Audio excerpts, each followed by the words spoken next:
Hey yo, what's up? It's me again, Motoblink. Nandito tayo ngayon sa Crystal Beach, San Narciso, Zambales. Kung usapang camping lang naman guys, napaka-solid dito mag-setup ng tent sa ilalim ng pine tree. Napakarami ring dumalo ng mga camper van dito sa Camp Out 3 ng Crystal Beach. I hope we can come back here in Camp Out 4. Meron pa sila mga pahugot effects dito. So basahin natin yung ilan ng mga pahugot ng kuya mo. Ang friend zone parang current. Gustong iwasan, mahirap takasan. Ayaw, di ma. Ang pag-ibig parang alon. Kadalasan nabubuo pero lagi nagbe-break.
Aircon si Bossing, ay malamig. Nag-aircon si Bossing, patay din ng fan.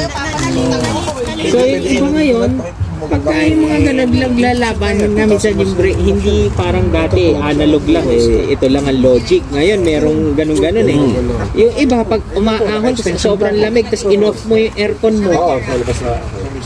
Yung clutch fan mo ngayon nagdi-disengage. Hindi gumagana fan mo, yung altitude mo ang tarik. So minsan yun ang nagiging problema.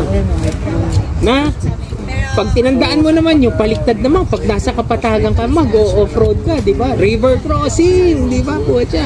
Yung mga dati natin, okay lang. Ang kamalasan mo, mababalian ka ng fan. Dati naman kasi bakal, walang mababali. Ganun lang. Nung nauso yung mga plastic, yung iba mababalian ng fan. Kasi siyempre, yung rotation niya, ito RPM. Yung tubig, ito pressure. Di pa babalian ka ng ipin.